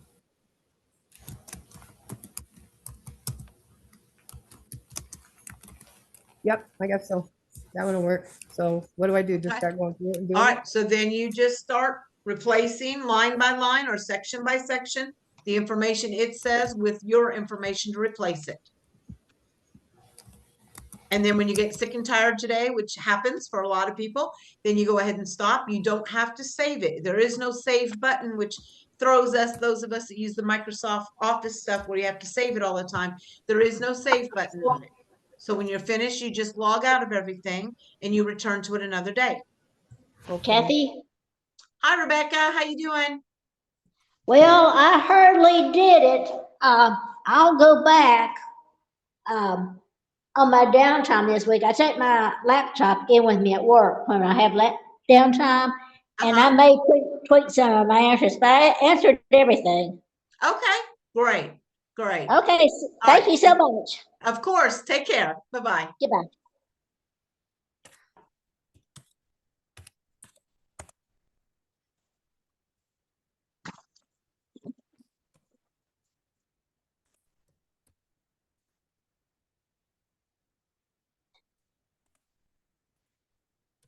All right. So Tanya, are you seeing how easy it is just to kind of replace what it says with what your information is? Yes, ma'am. And then, like I said, when you're ready to clock out for the night, you can just hit the X's. It will save everything for you. And the next time you go into the Google Classroom, you can either access it through Google Docs. You don't even need to go in the classroom. Actually, you can go to Google Drive or Google Docs and it will be there, or you can go in the classroom under week 3. Okie dokie. You're doing a great job. I'm proud of you. Thank you. Joy, how we doing over there?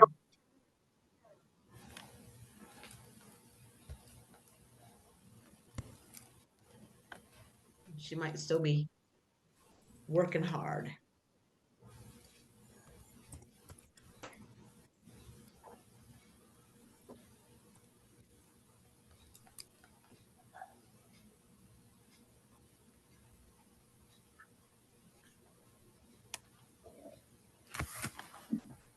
Oh, shoot. I'm sorry, I was blabbing away and had myself muted. I'm sorry. I was answering I'm you. like, maybe she's still gone.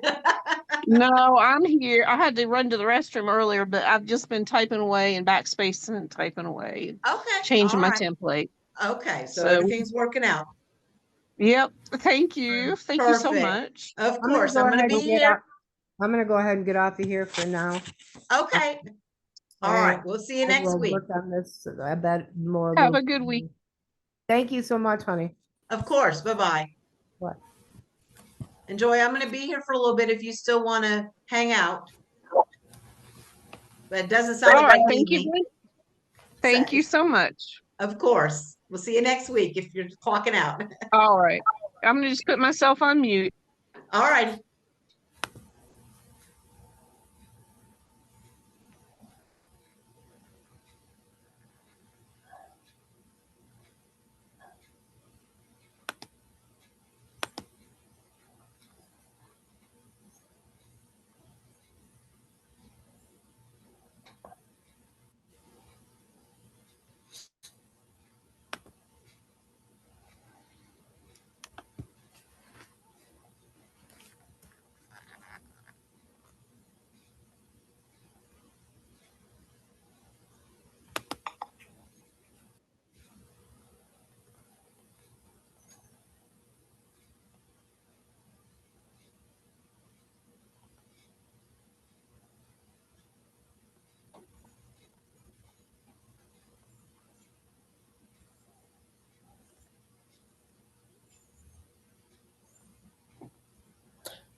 Kathy, I'm cooking with oil here, so I'm gonna say see you next week.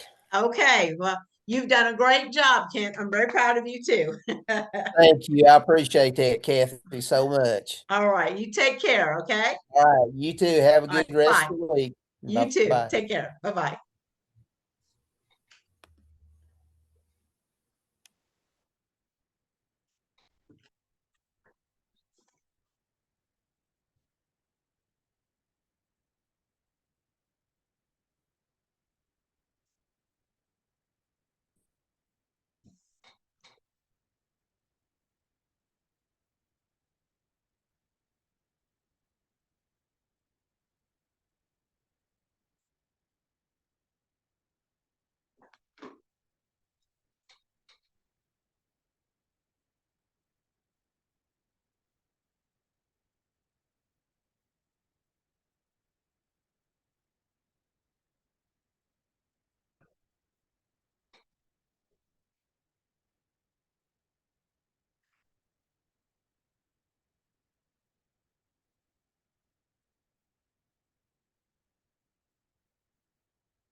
Joy, I'm gonna go ahead and close the Zoom, and if you've got any questions, you can go ahead and text me if you like.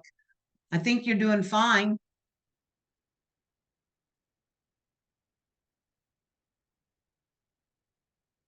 Sorry. Thank you. I'm just about to sign out myself. Thank you. You have a Okay. good day. All right, we'll see you And next I'll week. text you.